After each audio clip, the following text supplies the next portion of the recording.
सबों को जय मसीह की हिंदी बाइबल स्टडी सीरीज में आप सबों का स्वागत है। आज हम यिर्मयाह की पुस्तक उसके 12 अध्याय और उसके 1 से लेकर 5 पद तक अध्ययन करने वाले हैं। इस पाठ को एक बार हम देख लेते हैं। यहाँ इस प्रकार से लिखा हुआ है, हे यहोवा, यदि मैं तुझसे मुकद्दमा लड़ूं तो भी तू धर्मी है। मुझे अपने साथ इस विषय पर वाद विवाद करने दे। दुष्टों की चाल क्यों सफल होती है? क्या कारण है कि विश्वासघाती बहुत सुख से रहते हैं? तू उनको बोता है और वे जड़ भी पकड़ते हैं। वे बढ़ते और फलते फूलते भी हैं। तू उनके मुंह के निकट है परंतु उनके मन से दूर है।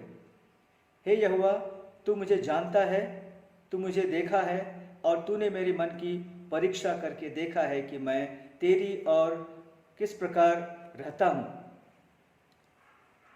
जैसे भेड़ बकरियां घात होने के लिए झुंड में से निकाली जाती है, वैसे ही उनको भी निकाल ले और वध के लिए तैयार कर। कब तक देश विलाप करता रहेगा और सारे मैदान की घास सूखी रहेगी? देश के निवासियों की बुराई के कारण पशु पक्षी सब नष्ट हो गए हैं, क्योंकि उन लोगों ने कहा, वह हमारे अंत को न देखेगा। तू जो प्यादों के संग दौड़कर थक गया है, तो घोड़ों के संग कैसे बराबरी कर सकेगा? और यद्यपि तू शांति के इस देश में निडर है, परंतु यरदन के आसपास के घने जंगल में तू क्या करेगा? यह यिर्मयाह का जो पुस्तक है उसकी 12 अध्याय के पाठ है, जहाँ पर हम देखते हैं यिर्मयाह का परमेश्वर के साथ में बातचीत हो रहा है। यिर्मयाह को एक समस्या है और ये जो सवाल है ये बहुत ही परिचित सवाल है। Why do the evil prosper? Why do the righteous suffer due to evil? दुष्ट लोग क्यों सफल होते हैं? दुष्टों के कारण धर्मियों को क्यों तकलीफ उठाना पड़ता है? एक ऐसा प्रश्न है जो प्रश्न युगों से चला आ रहा है। पहले भी था, आज भी है और भविष्य में भी रहेगा जब तक मानव सभ्यता रहेगी। ये एक ऐसी बात है जिसे समझने के लिए हम प्रयास करते हैं, विशेष करके जब हम चारों ओर अन्याय ही अन्याय देखते हैं। और उसमें हम ये भी देखते हैं कि जो लोग न्याय के रास्ते पे चलते हैं, अन्यायी लोगों के कारण उन पर जब जुल्म होते हुए, तकलीफ होते हुए देखते हैं, तो हमारे मन में भी ऐसे ही प्रश्न उठते हैं। ये प्रश्न केवल यिर्मयाह का नहीं है। हबक्कुक के पुस्तक उसके 1 अध्याय और 2 से लेकर 4 पद को भी अगर हम देखें, और इसके साथ साथ अय्यूब के 21 अध्याय 7 से 15, यहाँ पर भी यही सवाल पूछा गया है। हम और आप भी यही सवाल पूछते हैं, दुष्ट लोग क्यों बढ़ते जाते हैं? दुष्ट लोग क्यों सफल होते हैं? यिर्मयाह की जब हम बात करते हैं, यिर्मयाह एक भविष्यद्वक्ता जो यहूदा के प्रदेश में अपना कार्यकाल संभाला और यहूदा के लिए उसने भविष्यवाणी की। और उसकी जो सेवकाई थी करीब करीब 627 ईस्वी में शुरू हुई और लगभग 40 वर्षों तक वो सेवकाई किया। उसके सेवकाई के दौरान यहूदा के प्रदेश में 4 अलग अलग राजा राज्य किए। उनमें से हैं, पहला योशिया, उसके बाद यहोआहाज, फिर यहोयाकीम, यहोयाचिन और सिदकिय्याह। ये 5 राजाओं में सबसे अच्छा जो समय रहा वो योशिय्याह का था, क्योंकि योशिय्याह वो राजा था जिसने यहूदा के प्रदेश में मूर्ति पूजा पर पूरा लगाम लगाया था और देश को बहुत ही साफ रखा था, जहाँ तक मूर्ति पूजा की बात है, जिसे परमेश्वर बिल्कुल घृणा करता था। लेकिन उसके बाद के जो राजा आए, उनके जीवन बहुत ही टाल मटोल का था और वो बहुत सारी बातों से समझौता करते हुए चले और हर प्रकार की अन्याय उनके शासनकाल में बढ़ता गया।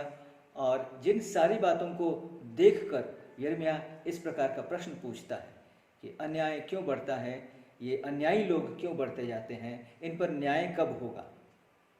यिर्मयाह के नज़र में परमेश्वर की जहाँ तक बात है, परमेश्वर से उसकी कोई व्यक्तिगत शिकायत नहीं है, क्योंकि वो कह रहा है कि तू धर्मी है।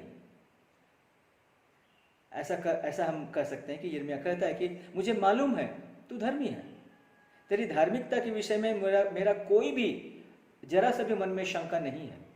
मैं पूरा विश्वास करता हूं कि तू धार्मिक परमेश्वर है, लेकिन तेरे होते हुए भी तेरे नज़र के सामने तेरे ही बनाए हुए लोग इस प्रकार से अधार्मिक जो जीवन है वो क्यों जी रहे हैं, और इस जीने के कारण जो धर्मी लोगों पर जो समस्या आ रही है, उनकी तकलीफ हो रही है, ये क्यों है, ये कब तक रहेगा, ये उसका प्रश्न है। जहाँ तक यिर्मयाह की इच्छा या मनसा की बात कहें, या वो जो क्या चाहता था, अगर हम 12 अध्याय के 2 से 4 पद को हम लोग देखें तो वहाँ पर वो कह रहा है कि मैंने इनको ले जा वध के लिए। कहने का मतलब यिर्मयाह चाहता है कि परमेश्वर तुरंत दुष्टों का न्याय करे, उन्हें सजा दे। जब हम अपने चारों ओर अन्याय को बढ़ता हुआ देखते हैं, हमारे मन में भी ऐसे प्रश्न आते हैं कि इन लोग कब तक ऐसा करते रहेंगे, कब इनका न्याय होगा, कब परमेश्वर इन लोगों को बदला फिर देगा। ऐसे विचार हमारे मन में आते हैं, जैसा कि हम देखते हैं यिर्मयाह के मन में भी। जब हम 5 पद को देखते हैं, वहाँ पर परमेश्वर की प्रतिक्रिया हमें दिखती है, परमेश्वर के प्रत्युत्तर इस पर, और ये बहुत ही अद्भुत किस्म की प्रतिक्रिया है, जहाँ वो कहता है कि तू जो प्यादों ही के साथ अर्थात पैदल चलने वालों के साथ दौड़कर थक गया है, तो घोड़ों की बराबरी कैसे करेगा। और यद्यपि तू शांति के इस देश में निडर है, परंतु यर्दन के आसपास के घने जंगल में तू क्या करेगा।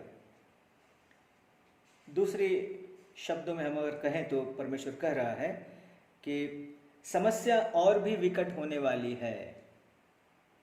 अगर तू इतने में ही हार मान रहा है, निराश हो रहा है, तो जब परिस्थिति और भी विकट होगी, और भी जटिल होगी, समस्याएं और भी बढ़ेंगी, क्लेश और भी बढ़ेगा, तो तू क्या करेगा। ये एक अद्भुत प्रश्न है ना।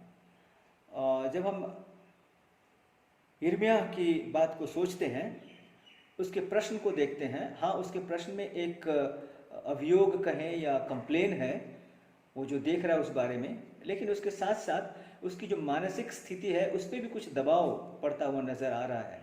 ऐसा प्रतीत होता है कि यिर्मयाह निराश हो रहा था इन सारी बातों को देखते हुए, और परमेश्वर इन सारी बातों को ध्यान में रखते हुए उसे यह उत्तर दे रहा है।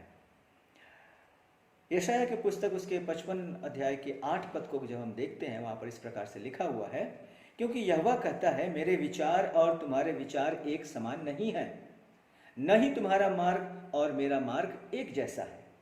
परमेश्वर का विचार यिर्मयाह के विचार से बिल्कुल अलग है। यिर्मयाह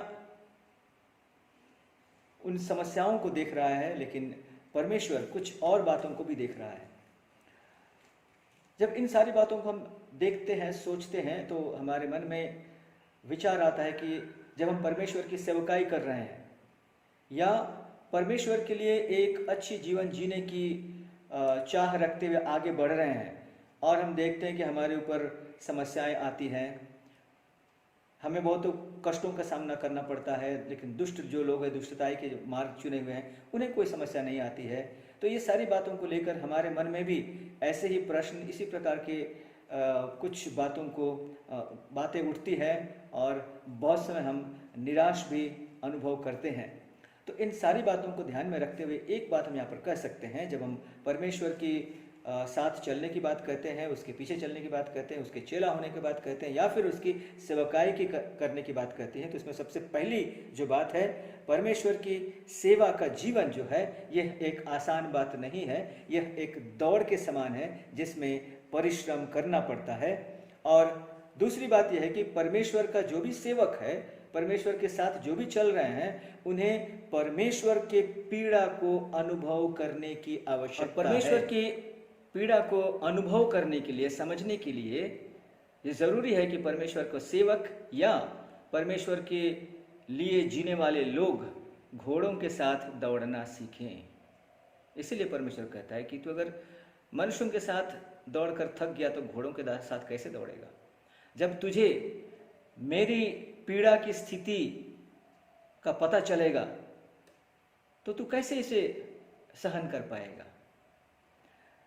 जब परमेश्वर देखता है कि उसके द्वारा बनाए हुए लोग, बहुत प्यार से बनाए हुए लोग उसे नहीं मानते, अपने मनमाने जीते हैं और उसके द्वारा सृजे गए दूसरे लोग जो धार्मिकता की खोजी करते हैं, उस पर अत्याचार कर रहे हैं, उन्हें उन पर अन्याय कर रहे हैं, क्या इन सारी बातों से परमेश्वर को पीड़ा नहीं पहुंचती है? क्या हमने कभी सोचा है कि परमेश्वर के मन में इन सारी बातों के आधार पे पीड़ा का परिमाण कैसा होगा, कितना है? यशाया का पुस्तक उसके 20 अध्याय में हम देखते हैं यशाया को 3 साल के लिए नंगा घूमना पड़ा, क्योंकि इन सारी बातों के द्वारा उसे जो एक नग्नता है अपने जाति की, वो प्रदर्शित करना था।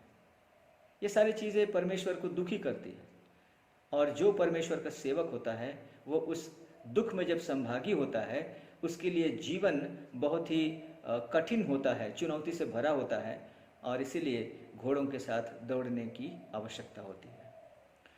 दूसरी बात जो हम देखते हैं, परमेश्वर की सेवा जो है चुनौती से भरी हुई है। ये कोई आसानी से करने वाली बात नहीं है। कभी कभी लोग सोचते हैं कि चलो परमेश्वर की सेवकाई में बहुत मज़ा है भाई, कोई जवाबदेही नहीं पड़ता है, जाओ इधर उधर जाओ, सुसमाचार सुना दो एक दो को, और फिर सबको जमा करो, गीत सिखा दो, बहुत आसान लगता है। लेकिन वास्तविकता, हकीकत ऐसी बात नहीं है। परमेश्वर की जो सेवकाई है ये बहुत ही महान सेवकाई है, और इसमें चुनौतियाँ बहुत ज़्यादा हैं, और इसीलिए जो इसके लिए बुलाए गए हैं वही इसमें प्रवेश करें। बहुत से लोग हैं जो अपने ख्वाहिश से, अपने इच्छा से सेवकाई में प्रवेश करते हैं, उनके लिए सेवकाई बहुत मुश्किल हो जाता है। और दूसरी ओर देखें तो वो सेवक के नाम पे कभी कभी बहुत ही गलत छाप छोड़ जाते हैं। लेकिन जब परमेश्वर के द्वारा बुलाए हुए लोग होते हैं, वे इस चुनौती को समझ पाते हैं, क्योंकि परमेश्वर की सेवा जो है वो परमेश्वर के सेवक के रूप में आगे बढ़ने की जो बात है ये बहुत ही चुनौतीपूर्ण है। यिर्मयाह को जैसा घोड़ों के साथ दौड़ना है। तीसरी बात हम यहाँ पर देखते हैं, पीड़ा या सफरिंग हमारे परमेश्वर के साथ के हमारे जो संबंध है उसे गहरा बनाता है, इसलिए भी ये आवश्यक है। भजन संग्रह उसके 119 के 71 पद में ऐसा लिखा हुआ है, मुझे जो दुख हुआ है वह मेरे लिए भला ही हुआ, जिससे मैं तेरे विधियों को सीख सकूं।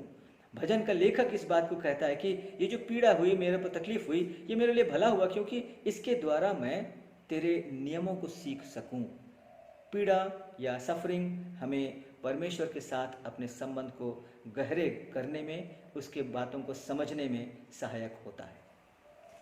चौथी बात, पीड़ा या सफरिंग जो है ये बहुत ही, इसका एक सकारात्मक प्रभाव है विश्वासियों के जीवन में, परमेश्वर के सेवक के जीवन में, क्योंकि यह हमें नम्र बनाता है। दूसरा कुरिन्थी उसके 12 अध्याय के 10 पद में पौलुस ने ऐसे लिखा है, इस कारण मैं मसीह के लिए निर्बलताओं में और निंदाओं में, दरिद्रता में और उपद्रवों में और संकटों में प्रसन्न हूँ, क्योंकि जब मैं निर्बल होता हूँ तभी बलवंत होता हूँ। ये जो तकलीफ की समय है, कष्ट की समय है, जब दूसरे लोग हम पर अन्याय करते हैं, उससे हम लोग असहाय महसूस करते हैं। ये असहाय महसूस करना ये हमारे लिए बहुत बड़ी उपलब्धि है, क्योंकि ये हमें नम्रता के रास्ते पे ले जाती है।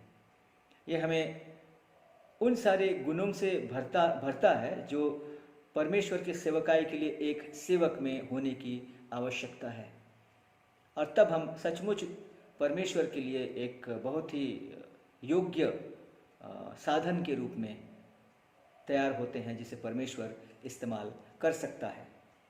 और पांचवी और अंतिम बात जो हम इसमें पाते हैं, पीड़ा या सफरिंग हमारे मसीही चरित्र का निर्माण करता है। वचन कहता है कि हम मसीह के स्वरूप में, उसके स्वभाव में दिन प्रतिदिन बढ़ते जाते हैं, अर्थात मसीह का चरित्र जो है उसे हम अपनाते जाते हैं, पाते हुए जाते हैं। रोमियो के पुस्तक उसके 5 अध्याय उसके 3 और 4 पद ऐसा लिखा है, केवल यही नहीं वरन हम क्लेशों में भी घमंड करें, यह जानकर कि क्लेश से धीरज और धीरज से खरा निकलना और खरे निकलने से आशा उत्पन्न होती है। इस प्रकार से हर क्लेश या पीड़ा या सफरिंग हमारे जीवन में जो क्या कहते हैं मसीही चरित्र है उसे बनाने में सहायक सिद्ध होता है।